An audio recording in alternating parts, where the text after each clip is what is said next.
माताओं सीखने जाओ।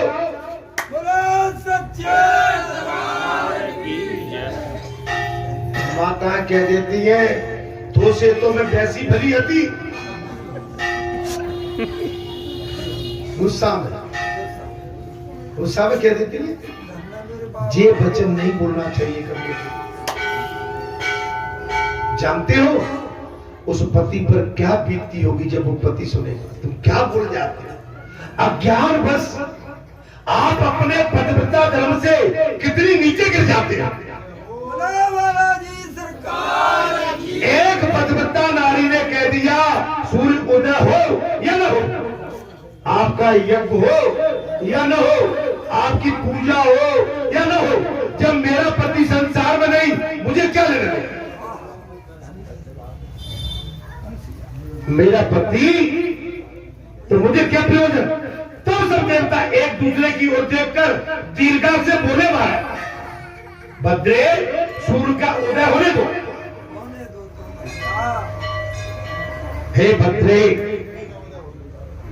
सूर्य का उदय होने दो। तुम्हारे प्रिय पति को भी मृत्यु हो जाए और ये मुनीश्वर मांडल भी सत्यवादी हो जाए। तुम्हारे भद्रे सूर्य का उदय होने दो। तुम्हारे प्रिय पति की भी मृत्यु हो जाए और ये मुनीश्वर मांडल भी सत्यवादी हो जाए। इसके बाद हम शीघ्र ही मृत्यु के मार्ग में गए वे तुम्हारे पति को पुनः जीवित कर देंगे।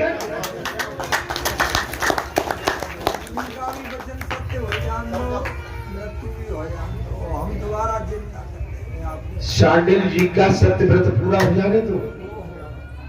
आप अपने पति की भी मृत्यु हो जाने दो। देवता बोल रहे हैं कि हम तुमको वचन देते हैं कि तुम्हारे पति को पुनः जीवित कर देंगे। लेकिन सूर्य को उदय होने दो। उस समय तुम्हारे पति की अवस्था 25 वर्ष की हो जाएगी।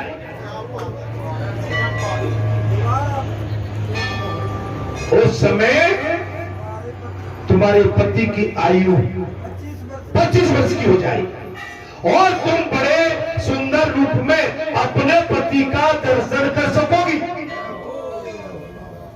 यौवन अवस्था में तुम्हारे पति कैसे यौवन अवस्था में 25 वर्ष की आयु में और तुम उनके दर्शन कर सकोगी। तब तुम भी 15 वर्ष की अवस्था में युक्त एवं कमल के समान नेत्र वाली होकर स्वेच्छा अनुसार मृत्यु लोक में सुख का भोग करोगी। और ये पाप रहित मुनिवर मांडल भी सूली वेद से पीड़ित से मुक्त होकर सुख को भोगेंगे। वो भी सूली से उतर आए। तुम्हारे लिए मंगल ही मंगल है। बालाजी धाम ग्राम बरेटा में हर मंगल शनि को कथा सुनोगे तो मैं गारंटी देता हूं तुम तो सुख को प्राप्त करो।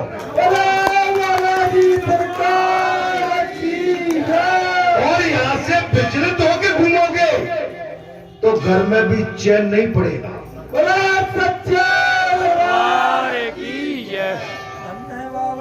भगवान शांति देता है, एनर्जी देता है। आपकी तपस्या व्यर्थ नहीं जा सकती है। आपका एक पग पड़ा यहां आपका विघ्न एक पग पीछे चला जाएगा। आपका एक कदम आपके घर से यहां के लिए उठा आपका दुख एक कदम पीछे चला गया।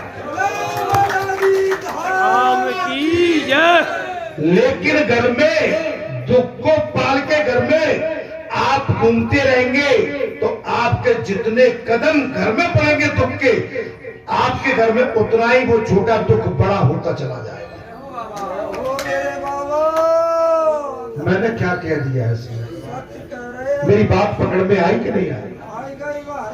आपने अगर छोटा सा दुख मान के घर में बैठे और घर में ही पाए फेरते रहे तो छोटा सा दुख घर के अंदर पहाड़ बन जाएगा। लेकिन पहाड़ भरा हुआ दुख आप घर से निकल पड़े तो गारंटी देता हूं यहां तक आने में पहाड़ नहीं वो बिल्कुल एक दिल का बन जाए।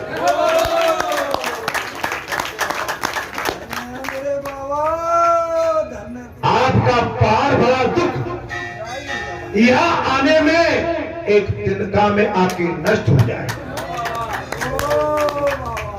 तब दीर्घकाल ने बहुत अच्छा कहकर देवताओं की बात मान ली, विश्वास कर लिया, मान लिया। उसके यहां कहते ही भगवान सूर्य बड़े वेग से उदित हो गए। वो भगवान सूर्यदेव की जय, सूर्यदेव भगवान की जय। नया सवेरा लेकर जग में सूर्य देव जब आते हैं, सृष्टि का अंधकार मिटा के सूर्य उदय हो गए। सूर्य की किरणों का स्पर्श होते ही कोड़ी ब्राह्मण की मृत्यु हो गई, किंतु देवताओं के हाथों का स्पर्श पाकर पुनः उठ खड़ा हुआ और उसकी अवस्था 25 वर्ष की दिखाई दे रही है।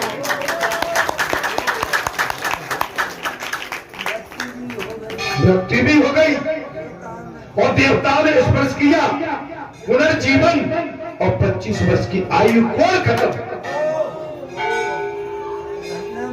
जान पड़ता था दूसरे कामदेव ही आ गए।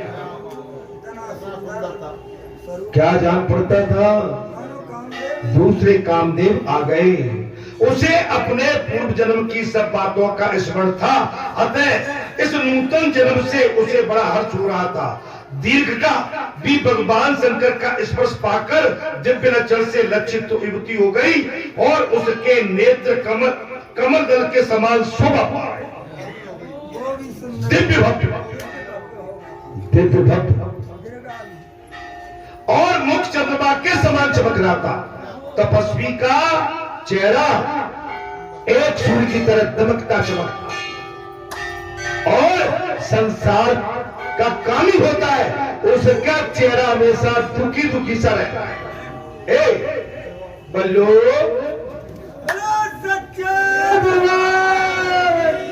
बल्लू इधर देखना, इधर देख, ऐसे ऐसे क्यों करते? मुस्कुरा के बोलेगा। आप किताब पढ़ के जा रहे हो तो किताब का जो पठन है वो आपके हृदय को उद्गम करे, उत्साह बढ़ाए, आपके अंदर एनर्जी आए, आपका विल पावर स्ट्रॉन्ग हो, तब तो बात है। तके तके से नहीं, रूठे रूठे से नहीं, चमकते हुए, चमकते सितारे की भांति हमारा चेहरा होना चाहिए। चमकते सितारे की भांति हमारे अंदर हमारा स्वभाव होना चाहिए। देखिए, दुखी होने से तो हम को प्राप्त कुछ होने वाला नहीं। अच्छा, जो शरीर है वो भी खत्म हो जाएगा। अगर गेहूं में घुन लग जाए, गेहूं चमक रहा है तो वो थोथड़ा हो जाएगा। इसलिए हमेशा प्रसन्न रहो और मृत्यु भी आए, गले लग जाए, ये पक्का है, निश्चित है और ये सत्य है। ऐसे कोई बच नहीं सकता है। कल कोई कहे कि आज आपकी इस सांस के बाद आपकी सांस रुक रही है, हम आपको अपने आप को भाग्यशाली मानेंगे कि अगर यहां पर हमारी सांस रुक रही है तो इससे बढ़िया कल्याण का स्थान मानेंगे। अब मैं कहूं कि मैं घर नहीं पहुंच पाऊंगा, मैं कहूं वो जी नहीं आ पाएंगे, कोई आए न आए, भगवान बैठे हैं। अगर जे आ गए तो फिर ये संसार बैठा हुआ है और आने वाले अपने आप चले आएंगे। जाने वाला चला जाता है, आने वाले आ जाते हैं। और एक छोटी सी तिल्ली से 2 कुंटल 3 कुंटल लकड़ी, 1 कुंटल कंडे और घास फूस में माचिस घिसते हैं, एक मुट्ठी राख बन जाती है। बहुत जल्दी होती है। अगर फूल 2 दिन लेट हो जाए, फूल ना उठाए, उठाओ जल्दी, उठा के पट गया गंगा जी, पटको गंगा जी, कह देना 12-13 दिन, अरे अब ससो ठाड़ी है भाई, अब गेहूं में पानी ना लगो। अच्छा तुम अब ससो पानी की सोच रहे हो, ताजा तुम पे बीतेगी तब और तुम वहां पड़े हो गए तब। भाई वातावरण तो सबके साथ बराबर आना है। तुम अजर अमर होके तो नहीं आए। आज आप सरसों की, खेत की, कल्याण की, नौकरी की, चाकरी की, राजनीति की, अपने की पढ़ाई की बात सोचते हो। तुम अमर होके आए हो क्या? दादा कहाँ गए थे? अरे वो टुकड़ा नहीं रहो तो शमशान से आ रहे हैं। दादा ऐसे करोगे, दादा शमशान में नहीं जाना पड़ेगा। सबको वहीं पहुंचना है और वहीं से सब निकले और उसी जगह पे सबको जाना है। महाराज मुनि, आपने जो चाप दिया था वो आपका वचन सत्य किया गया। सूर्य की किरणों के स्पर्श से ही वो कोढ़ी ब्राह्मण मर गया। तत्पश्चात पुनः हमने इस स्त्री के साथ उसे तब जीवन प्रदान किया। अतः अब आप अपने आश्रम को पधारे और हमसे वर मांगे। मांडव्य ऋषि से कहने लगे, आपका श्राप पूरा हो गया, आप हमसे वरदान मांग लो। आप अपने आश्रम पर पुनः पहुंचे। तब मांडवी जी ने कहा, हे सुरश्रेष्ठ करो, मैं आप लोगों से वर ग्रहण करूंगा, परंतु ये धर्मराज मेरे एक प्रश्न का निर्णय करें।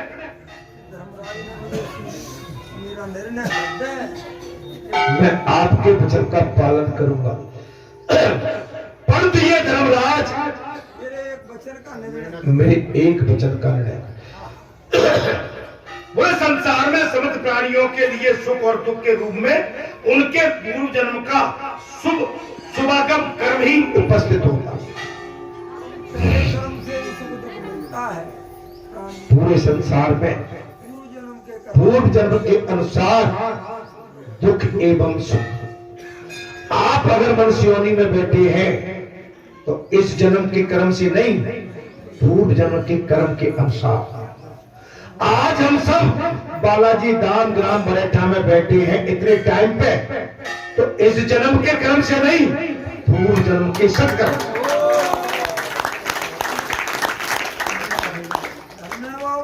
आज हम पर, आप पर बालाजी ने दया करी है, तो इस जन्म की तपस्या से नहीं, पूर्व जन्म की तपस्या से। बालाजी को जहां आके बैठना था, माने कई पीढ़ियां निकल गई होगी, लेकिन श्रेय हम आपको दे दिया। देखिए कितनी माने श्रेय किसको दे दिया? हम आप सबको दे। ये सर्वथा सत्य सिद्धांत है, ये सत्य सिद्धांत। आपके हमारे इस जन्म में हम किसी के साथ दगाबाजी, धोखेबाजी, चरित्रहीनता, बेईमानी, डकैती, ईर्ष्या, द्वेष और चरित्रहीनता, अगले जन्म में आपको जो कर चुकाना पड़ेगा। आपने किसी पर नारी पर डाका डाला, आप चिंता मत करें, आपकी नारी पे वही पुरुष अगले जन्म में डाका डाला। हमने इस जन्म में किसी के घर चोरी की, वही घर वाला आपके घर में डाका डालेगा। कोई बच नहीं रहा है। क्रिया की प्रतिक्रिया आती है, क्रिया की प्रतिक्रिया, इससे कोई बच नहीं सकता। आज मैंने इसको गाली दे दी, मैंने निंदा कर दी, मैंने इसको बुराई में लगा दिया, मैंने इसका अपमान कर दिया। आप चिंता मत करो, इसके लिए तैयार रहो।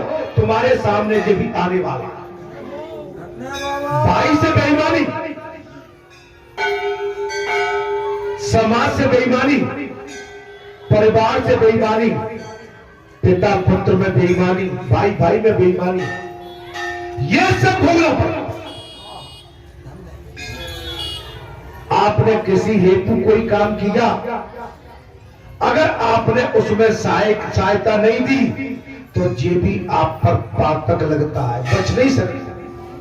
चतुराई में कह देते हमने तो ये काम इसलिए किया था, अरे आपने किया था तो अगले को बताया था या अगले को उसका लाभ दिया? लाभ दिया। आज हम भाई की प्रॉपर्टी को हड़प लें, भाई को धन को खाते रहे या अपने धन को ऐसों को लुटाए जिनसे हमारा कल्याण नहीं हो सकता, तो आप अगले जन्म में फिर पछताओ।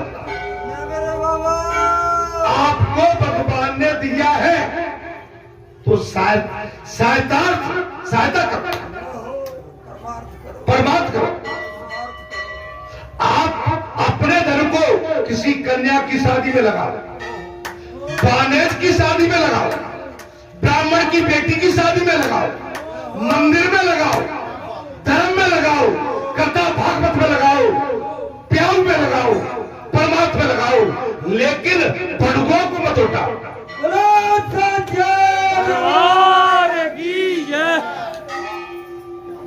ये लुटेरे लूट जाएंगे और तुमसे खा जाएंगे।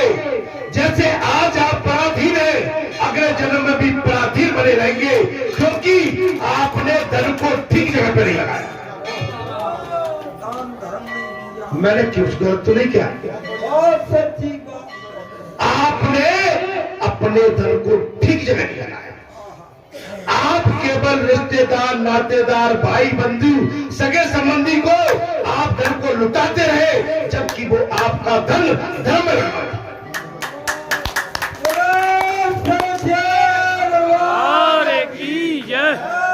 मैं कुछ गलत तो नहीं कह रहा। अभी भी टाइम है, आज भी टाइम है। अगर मेरी बात जहां तक जाती है, अगर आपके कान सुन रहे हैं, तो सावधान हो जाओ कि फिर पछताओ।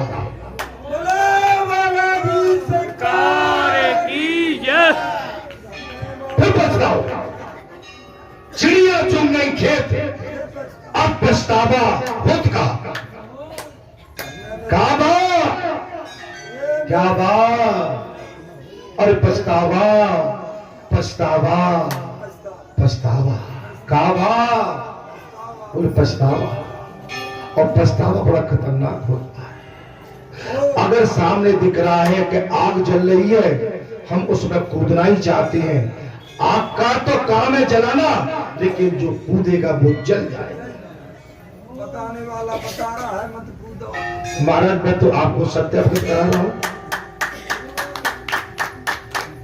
धर्म का स्थान धन का स्थान धर्म में हो।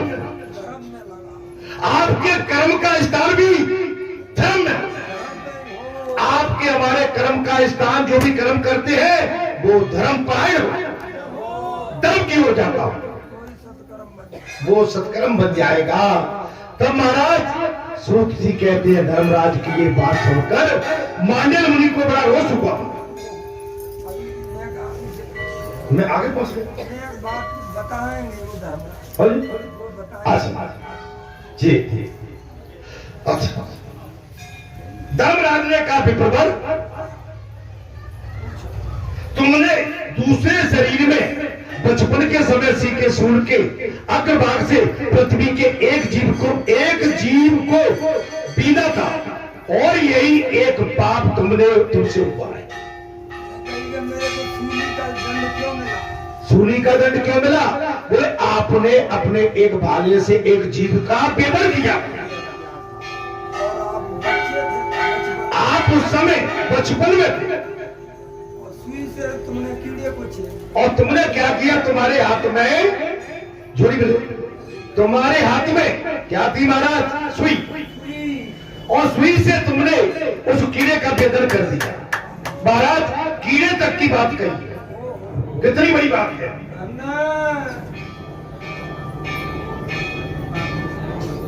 मैंने इस रोग का प्रयोग में भी कौन सा पात्र किया जिससे मुझे ऐसी वेदना प्राप्त हुई, किसी प्रकार से मृत्यु मेरी नहीं।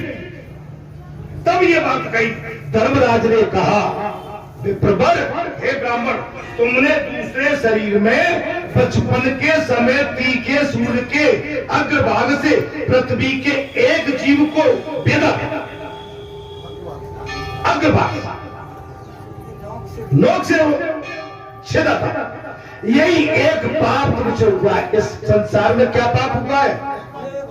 मेरी बात को ध्यान से सुनिए, इस कथा का भाव समझिए। हम अनेक पाप करते हैं। जहां तो पाप एक बात की हो रही है,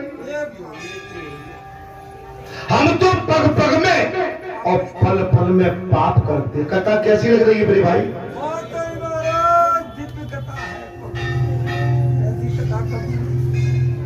इसके सिवाय दूसरा थोड़ा सा भी पाप नहीं दिखाई देता। धर्मराज ने कहा और तुमने कोई बड़ा पाप इस संसार में नहीं किया, इसलिए तुम्हें दशा में इस दिशा में डाला गया। तब सूत जी कहते धर्मराज की ये बात सुनकर बोले मांडल मुनि की कोई बड़ा रोष हुआ। तब मांडल जी ने अपने सामने खड़े हुए धर्मराज से कहा, धर्म तुमने मेरे थोड़े से अपराध के लिए महान दंड दिया। कथा को ध्यान से सुने।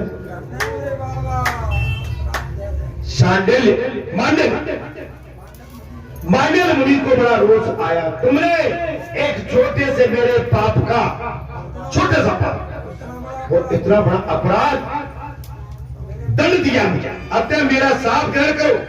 तुम मानव शरीर पाकर शूद्र योनि में स्थित होकर शूद्र स्थिति, क्षमा करो, तुम मानव शरीर पाकर शूद्र योनि में स्थित हो जाती संहार जनित मान दुख का उपभोग करो।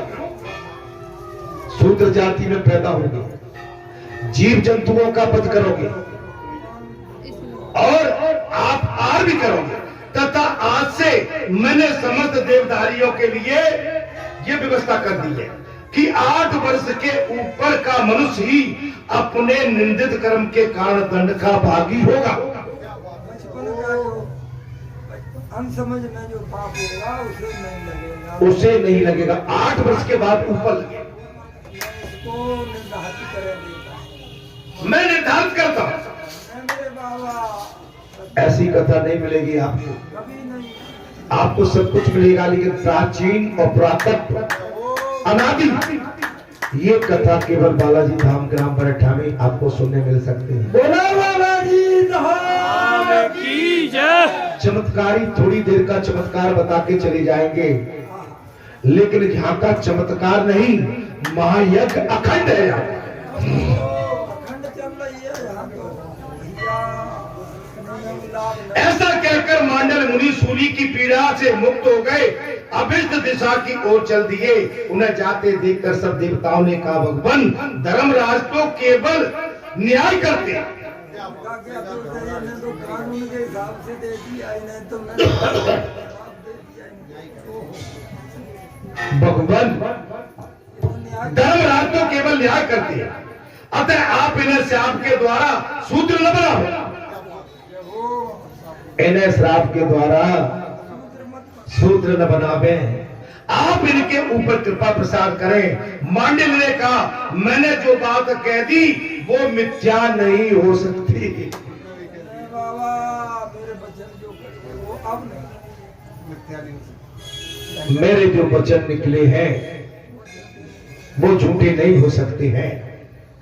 निश्चित ही ये धर्मराज शूद्र योनि में पड़ेंगे, तथापि शूद्र योनि में रहते हुए भी इन्हें उत्तम ज्ञान की प्राप्ति होती रहेगी।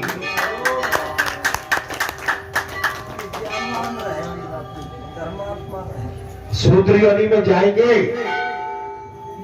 लेकिन उसके पश्चात भी ज्ञान की प्राप्ति होगी और ये पुनः परम उत्तम धर्मराज पद को प्राप्त भी कर लेंगे।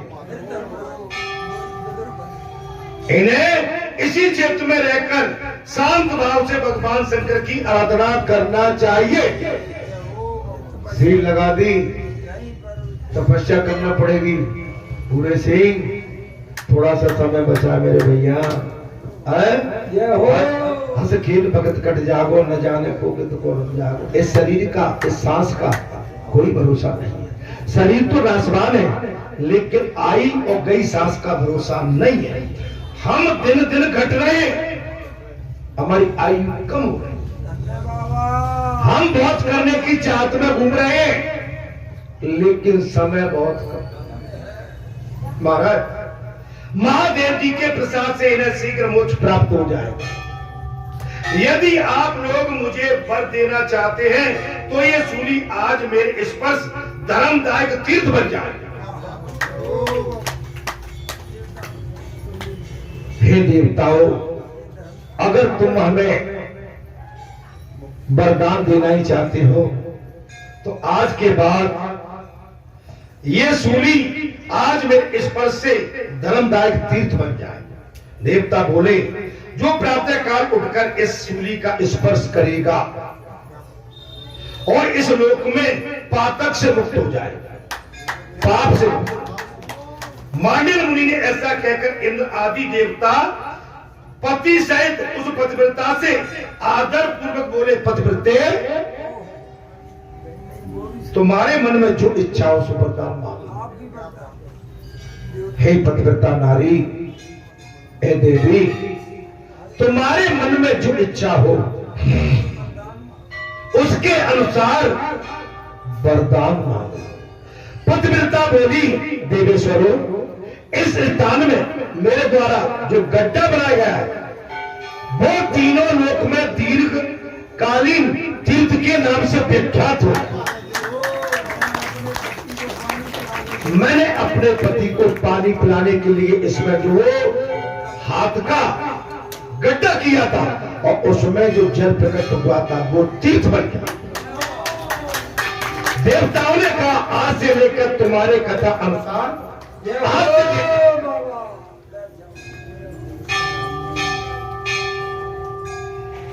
आज से लेकर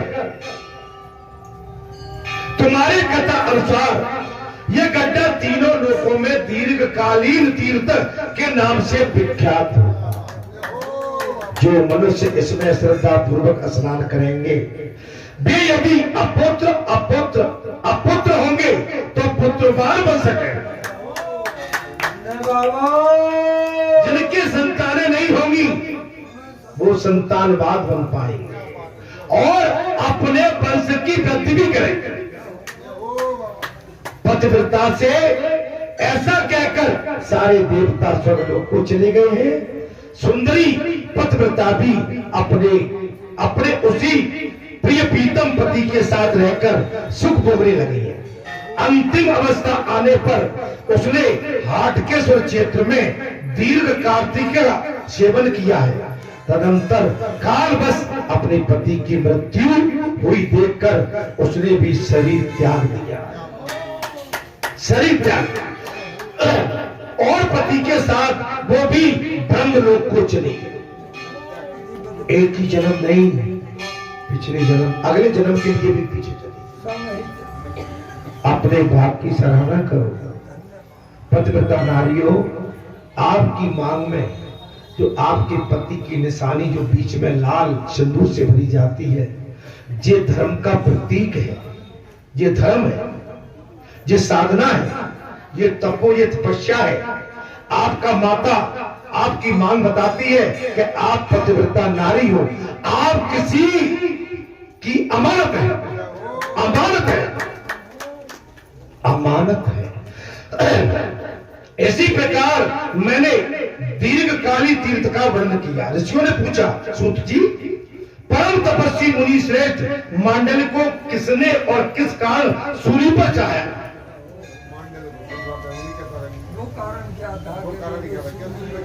वही मांडल्य ऋषि को किसने और किस कारण आशीर्वाद सूली पर चढ़ाया? भरत अर्थात तब सूत जी ने कहा, हे महर्षियों, पूर्व काल में मांडल्य मुनि बड़ी श्रद्धा के साथ तीर्थ यात्रा करते हुए क्षेत्र में आए थे। एक तीर्थ क्षेत्र में आए थे। यहाँ विश्वामित्र संबंधी पावन तीर्थ में आकर उन्होंने पितरों को तर्पण किया। क्या किया महाराज? पितरों को तर्पण किया और सूर्य प्रस्थान करते हुए विप्रान दिव्या सूर्य देवता संबंधी सूत का पाठ करने लगे। इसी समय कोई चोर किसी का धन चुराकर भागा। ये बात भी आ गई आज। भाई चोरी भी करोगे तो चोरी वाली बात आ। कोई चोर किसी का धन चुरा कर भागा और उसी ओर निकला, उस चोर का पीछा करते हुए कोई दूसरा मनुष्य भी उसके पीछे लगा हुआ।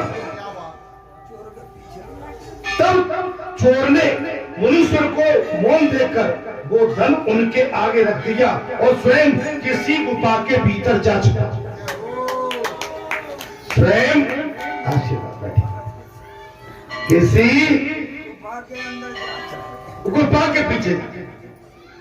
अच्छा, इतने नहीं, वो धन को वापस लेने के लिए बहुत से मनुष्य एकत्रित हो गए। उस धन को लेने के लिए बहुत से मनुष्य एकत्रित हो गए। पूछा महाभाग, इस मार्ग से कोई चोर या धन लेकर आया था क्या?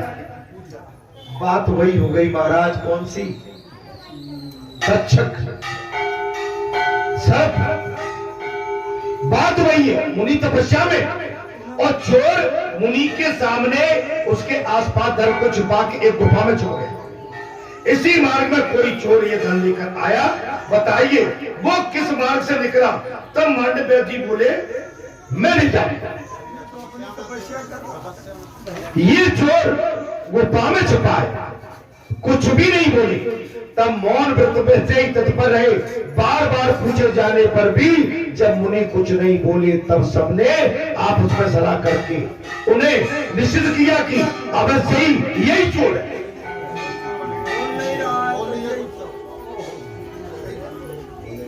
जब बोले नहीं, मुनि श्रेष्ठ तपस्या में लीन थे, लेकिन वहां पर कुछ मानव समूह पहुंच गया कि चोर कहां है। लेकिन मुनि श्रेष्ठ ने ये अगर जाना भी होगा तो उस समय वो अपने मंत्र का प्रभाव नहीं छोड़ सकते, अपने मंत्र को नहीं छोड़ सकते थे जिस तपस्या में लीन थे। अगर आप अपने गुरु की गुरुमाला मंत्र में फिर रहे, कोई आ जाए और आपसे कहे बताइए क्या हो रहा है, आप बोलेंगे नहीं जब तक आपकी माला पूरी नहीं। मुनिवर माला फिर रहे, बोले नहीं। वो जन समूह ने समझा कि यही चोर है। हम लोग को अपने पीछे लगा देखकर अब साधु बनकर बैठ गया। हम लोग को देखकर अब ये साधु बन के बैठ गया है। वे सबके सब जो आत्मा अबीर थे और उन्होंने पूर्वोत्तक निश्चित करने के बाद फिर कुछ विचार नहीं किया। मुनि को तत्काल ले जाकर वन के भीतर सूली पर चढ़ा दिया। ये कारण बताया। बोले मुनि को सभी लोगों ने वन में ले जाकर और सूली पर चढ़ा दिया। इस प्रकार मांडव्य मुनि को निर्दोष होते हुए भी अपने पूर्व कर्म के परिणाम से सूली प्राप्त हुई थी। बोलो सच्चिदानंद भगवान की। मैं थोड़ा विश्राम करूंगा, थोड़ा भजन कीर्तन, उसके बाद में कथा को कहने का प्रयास करूं। बैठो बेटा, आप बैठा करो बस। कथा बहुत ही बढ़िया हमारे यादव जी देखिए 2 स्टार में है और दोनों दिन की